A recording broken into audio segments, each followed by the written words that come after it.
Nzambama nangifunda letifundvo ikakhulukati lesi saLeviticus singenda ngimfise kuhlabela nawo umhlabeleli lengitawuthinta kancane. I'm not a good singer, but I love music. That's my nature. Okay, luculo number 21.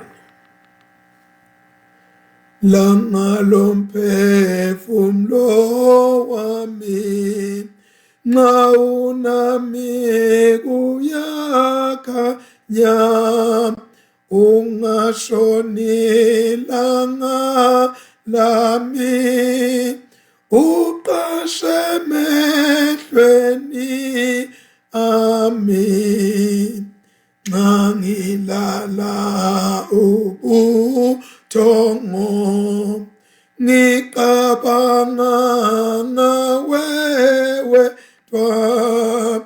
khona ngophumula kuwe ngizwe ubumnandi bakho yiba nami yokimini ngingephile ungenami yiba nami ebusuku ngingefeka hlungenami bawuke labonile beqa imithetho yakho baphindete lelo nkosi nobaba loloku ngoni linda bonka bakulayo uqebise abapofu ududuza bakalayo ubasize ngomsa wakho sibusise elapha nasekuvukeni kwethu ungatsishe yena nini sihlala thandweni lwakho. Amen. Asithandaze bangcwele. Sithandaza egameni laNkulunkulu uyise nendodana namoya engcwele. Amen. Babelolungile sesibongile Nkosi nazi isikhathi losiphe sona. Sibonga ukuthi Nkosi ulilanga lethu. Makukhona wena Nkosi akukho kumnyama. Awekho emakhada. Akukho kuhlubedeka kwenqondo. Kodwa Nkosi kukhona kutinta. Uthi Apostle Augustine of Hippo, a man's soul is full of unrest or is restless up until he finds rest in you. Siyabonga ke Nkosi wena ukuphumula kwemiphefumulo yethu ngoba Nkosi sivele kuwe siyawubiyela kuwe. Ithi inceke yakho Nkosi senior magistrate Vilakati namuhla uma ngabe umtimba ukhumuka uyaphansi emhlabathini umoya uthatha lohambo liqiniso lelo Nkosi kasiphelele emathuneni noma besingenta sengazi ukuthi Nkosi siyawugujelwa siphele but Nkosi there is a journey. Its destiny, it ends with you. sihole Nkosi usiside siwasebenzise onke emathuba ukuthi uNkulunkulu wethu lona amandla onke lingakashoni lilanga kuhlwe bemnyama sitholakale sikuwe Kristu manje nanini amen. Sithi hlole sivume emaphutha ethu.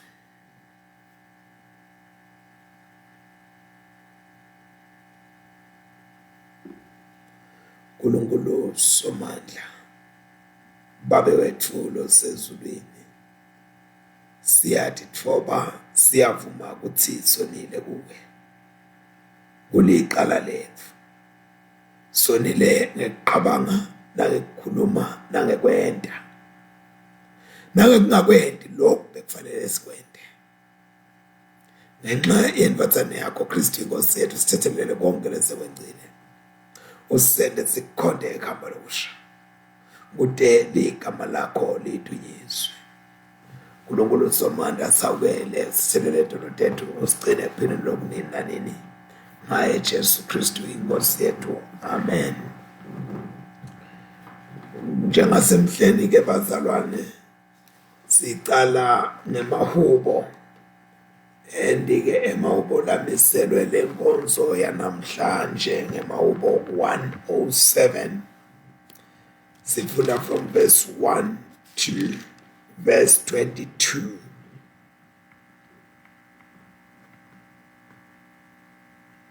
Dumisani simakathe ngobe yena muhle nemsa wakhe ume kude kube phakathe.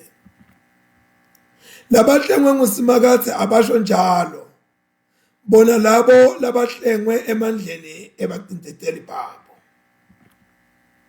wababutha emaveni onke empumalanga nasentshonalanga enyakatho naseninzini.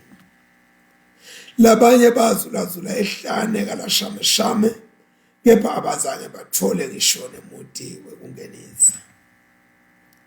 Balamba boma umphefumulo wabo waphelelwa ngamandla waphela amandla kubo base bakhala kusimakathe base sekulolo sisi lwabo wabephula kulo wabahola ngendlela leqonzile ukuthi bahambe baze befike emtini lababangengenisa kuwo. Akabongwe simakathe ngemsa wakhe ngekwendela abantu imisebenzi lemangalisako ngobe wenelisa umuntu lomile lolambile amesuthise ngalokuhle.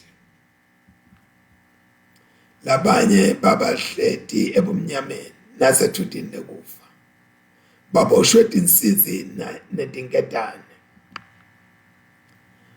ngobe baphambana nemavi aNkulunkulu bakwethelela kuyalwa kwalosethi kwawo konke.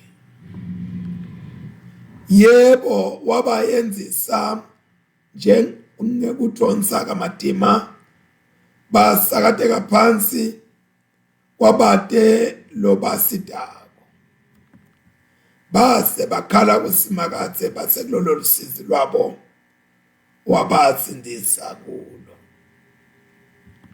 wabakhipha kulobo bumnyama nakulelo kufundile kufa wajuba tibopho letati babophile.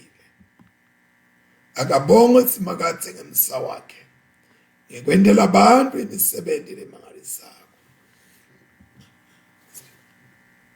ngobe wafohla emasango elithusi wajuba nemishutho yetinsimbi.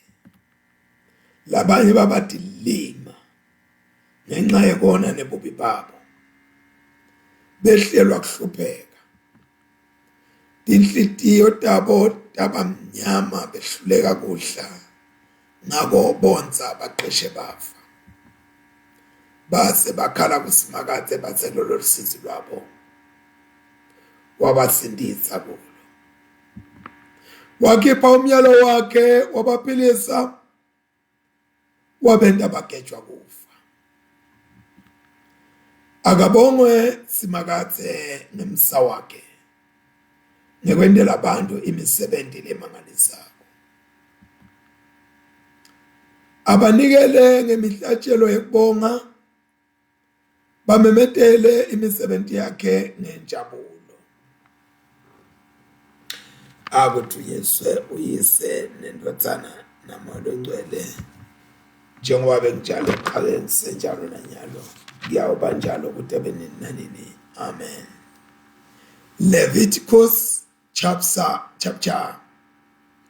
16 verse 20 to 34. Incwadi yemaLevi, Leviticus sahluko 16 kusukela verse 20 kuya 34. Uyawuthi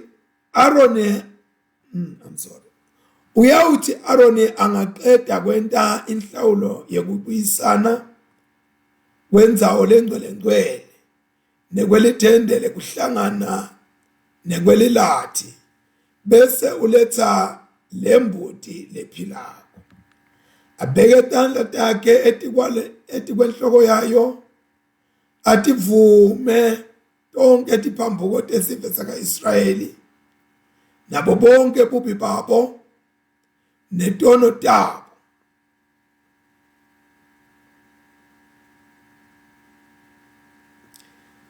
akubeke enhloko yalembuti. Lembuti uyawube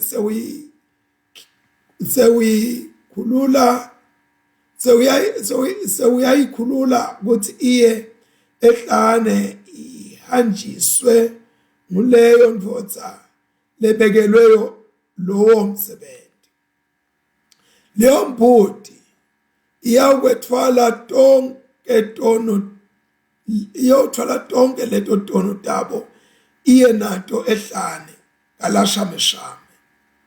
Lembuti iyawuqhuba lembuti iyawuyiqhuba leyo ndvodza imikitse eveni lelingenalutho. Aroni uyawube sewubuyela ethendeni lekuhlangana, afike akhumule letembatho takhe letingcolile letingcolisakele labetigqoke naka yewungena endzaweni lengcwele atishiye khona lapho. Utawutigeza umtimba ngemanti, agezele endzaweni lengcwele, bese ugqoka letimpahla takhe temihla ngemihla.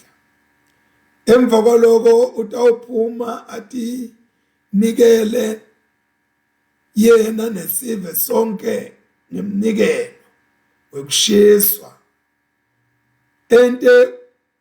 ente kusimakadze inhlawulo yokubuyisana kwakhe nekwesive sonke.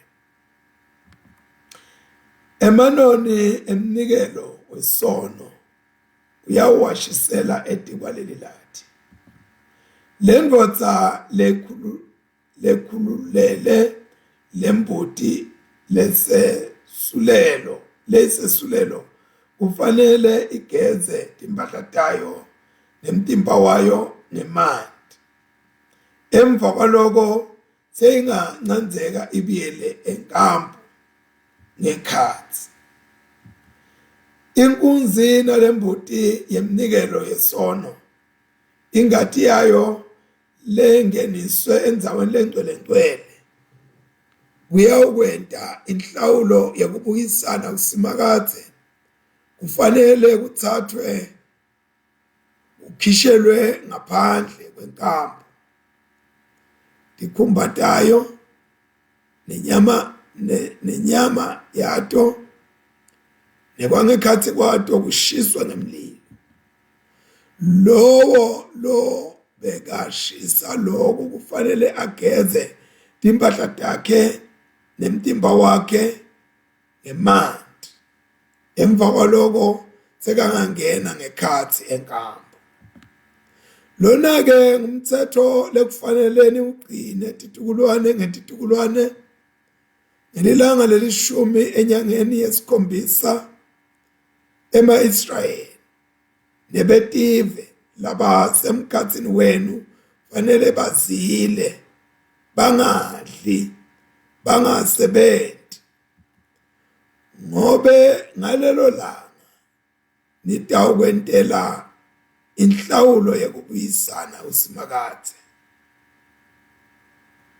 Nitakwentela inhlawulo yokubuyisana uSimakade. Khona nitawuhlambuluka etonenteni.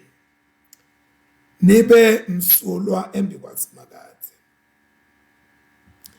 Lelo lilanga lekuphumula. Kufanele nizile, ningadli, ningasebenzi. Lo mthetho uyawuhlala ukhona titukulwane netitukulwane. Umpristi omkhulu ugcotshwe ngalokufanele nalo. Umpristi omkhulu ugcotshwe ngalokufanele.